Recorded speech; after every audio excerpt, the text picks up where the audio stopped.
Hey everybody, I'm Chad Humphrey coming to you from the Humphrey's Test Kitchen today. Today we're cooking with Nicole. She's actually the camera person.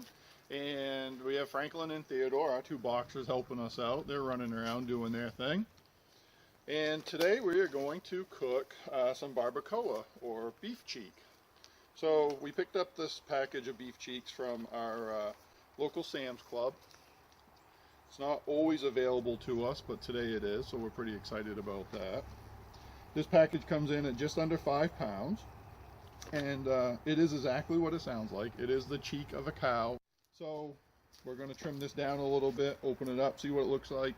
Haven't opened any of these cryovacs of it yet, so just want to see kind of what's going on. One thing I'll tell you right up front that's a lot different about how I do things. Pretty much everything I do is a little unorthodox. A lot of things you'll find and recipes you'll find online tell you to trim this way down, and that does work well if you are just gonna smoke it and then kind of slice it, because all of this connective tissue and fat comes out of here. But where we're doing barbacoa, I kind of just want to leave a lot of it. And if any of you have had my brisket or anything like that, or watch me trim one, you'll find that I don't remove a lot of stuff. So I'm just looking this over, looking for silver skin, real odd, hard pieces of fat, things like that.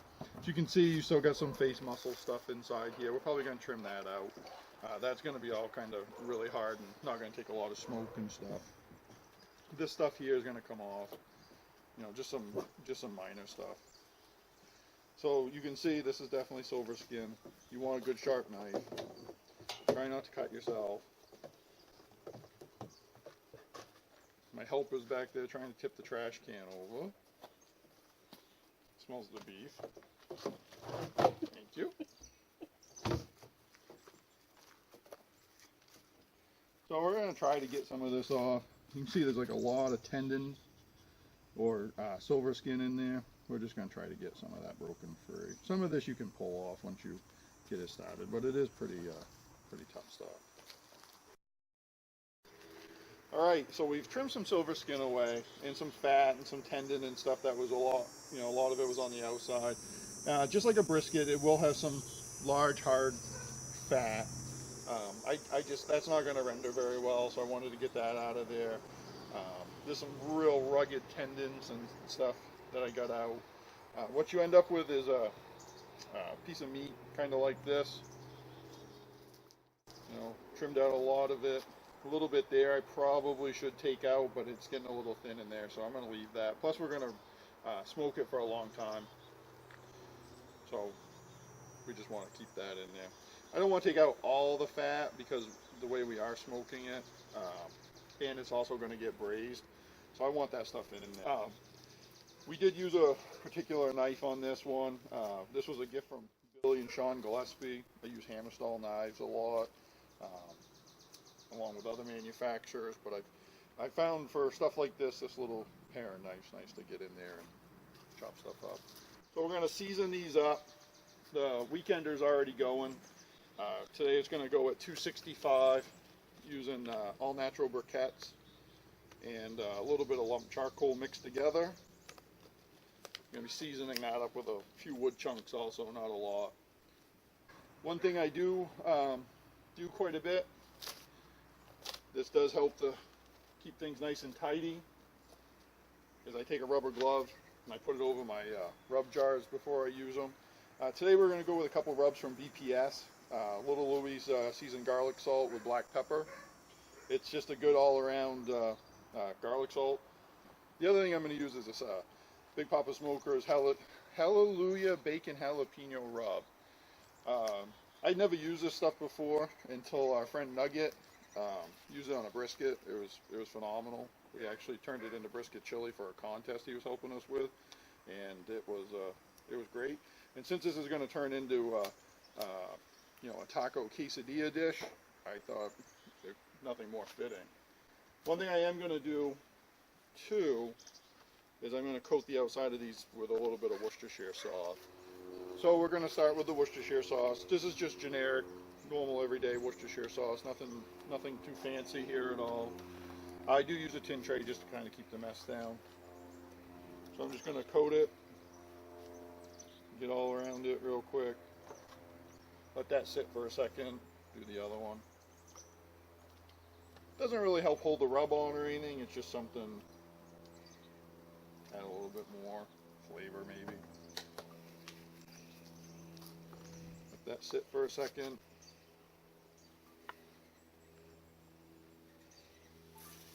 So we're going to take, put the good side down.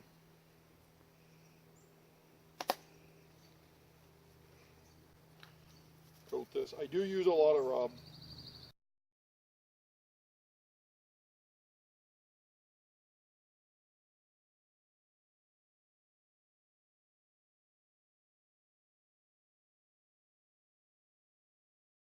Now this is the garlic one with a little bit of black pepper.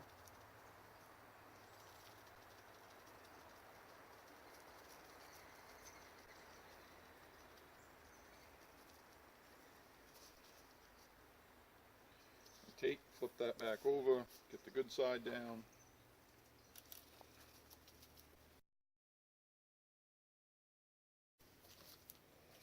I'll put this right back in this pan, kind of safekeeping.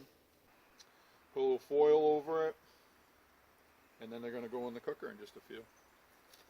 Alright, so now we're just going to throw a couple wood chunks in the cooker, using a pick stick here, just looking things over, looks good. One thing that I like to do is just make sure my ash pan's all the way in there, ready to go. Pull that out just a smidge. These are just a couple really dry black cherry chunks. I'm just going to put them right there because it's just going to start going really quick. Push that right in.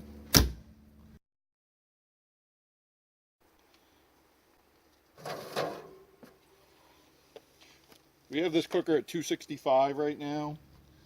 I'm going to kind of roll this, I think, like just a big little cheek roast, I guess.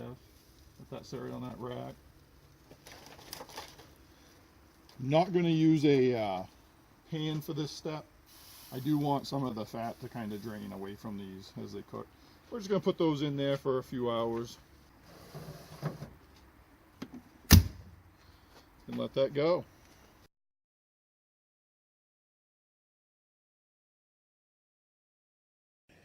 Alright, so the meat just went in the smoker, and it's just going to stay in there for 2 to 3 hours. We'll check it before we put it in the braise. So what I like to do now is make the braise. That way it has a little bit of time to come together and fuse in some flavors. I use a lot of commercially produced products in making braises, and the reason is all the science has already gone into coming up with something that's a real stable, decent product. I do some stuff still when we're doing research and development and we're making our own stuff and coming up with new products, and the amount of money and time that goes into that is astronomical. A lot of people don't realize how many trial and tests you go through to come up with a product. So if somebody's already done all that work and you want to save a ton of time and money, find a product that you love. Something we kind of stumbled upon was a Simply Organic Southwest Taco simmer seasoning. This one is for beef. It's got chipotle, a lot of lime, some different spices in it, and the base of it is really good. So what we're going to do now is, this is one of the shakers that we have right at our Humphrey's barbecue store. I'm just going to pour this in. You can see the consistency of it. It's got a lot of seasoning, a lot of flavor. It's a little on the spicy side, but one thing we're going to do to kind of tame that back a little bit is my go-to barbecue sauce has always been Smokin' Hogs Red Label sauce. It's their original one. I used it before it was even bottled. Bill used to make it for me, and I use it a lot in competition. It's just an astronomical product. So in here we have the one packet of the taco seasoning, and we're going to add in probably about half of this bottle of Smokin' Hog sauce. This is what didn't come out of the refrigerator. This was right off the shelf, unopened bottle. so it will pour easy. If it is out of the fridge, you may want to heat it up a little bit just so it pours a little better for you. So what I'm going to do is just pop this cap on. I used to use an immersion blender, but I'd end up wearing over half of it, so I kind of got away from that. And I went to bartending shaken. Just seems to melt it together for me better. Alright, so now it's time for braising. All that is, simply put, is we're going to put the meat from the cooker right off the cooking rack into a pan and cover it over with the braise that we made earlier.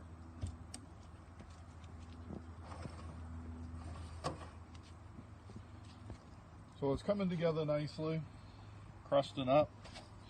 A lot of the tendons and stuff are coming out. Starting to get a little more pliable. That one's going to be a little tall, but we'll be okay. So we're going to pour this braise right over the top.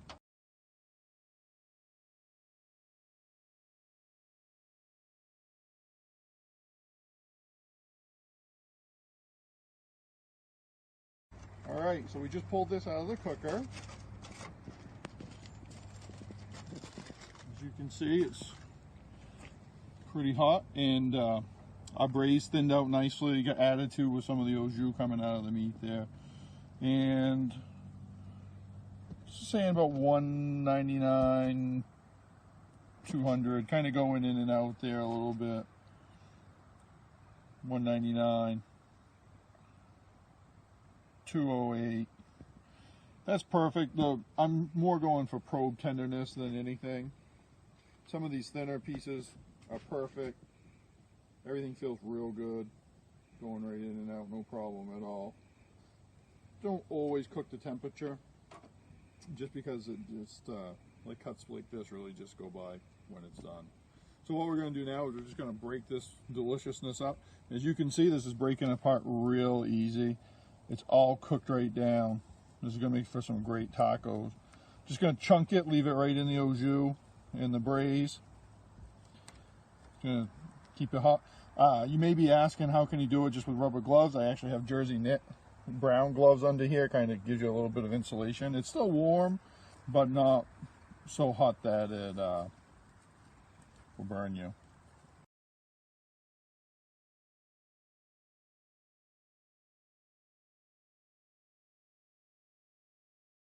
Alright, so now we're going to assemble our tacos.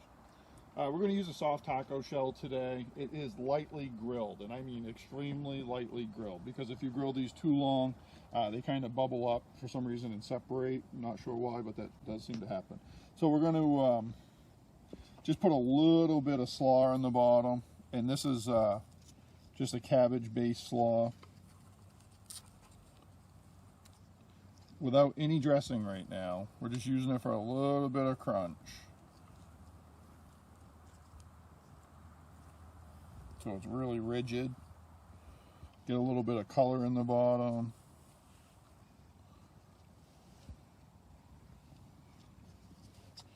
Then we're going to throw in a little bit of meat. And I do use my hands for this, but I am all gloved up, so it does help. And what we have going on here is a little makeshift taco holder. You can do this out of tin foil. It does kind of help hold things up and together. So we'll get these all in. And I'm leaving the meat chunked. I like bigger chunks in these tacos. It just does seem to help a little bit. They are messy, and that's a good thing. So I'll throw in a good amount of beef into that thing. And then I'm going to toss a little bit of salsa on there. And I'm not really being too careful on how stuff ends up. So this is a homemade salsa. It's pretty much just some cilantro, onions, just your typical salsa stuff. It's a real mild one that we do here. Our tomatoes aren't quite in season, so we had to get those at the store.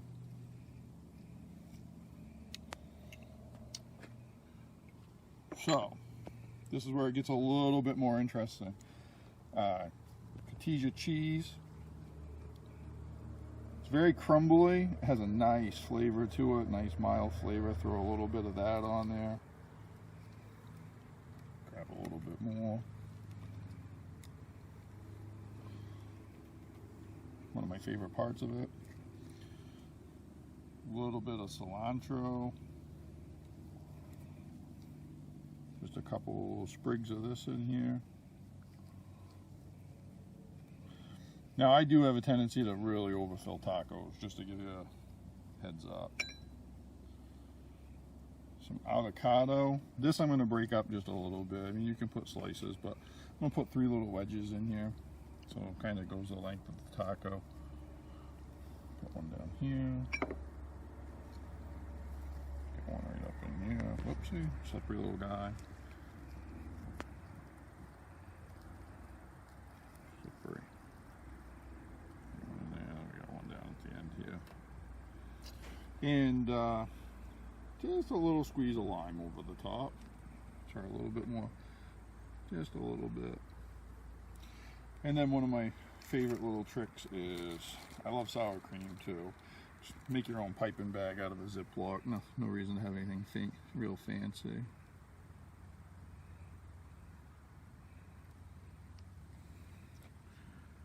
Now Nicole is a lot better than me at stuff like this, just so you know. I'm not really allowed to do much in the line of presentation when we compete. But that is, all in all, my messy tacos. So the best part is I get to eat one of these now. I'm super excited. I've had to smell it all afternoon, so this is going to be what hopefully it's just worth the wait. So you can see you got some meat in there. Everything's right ready to go.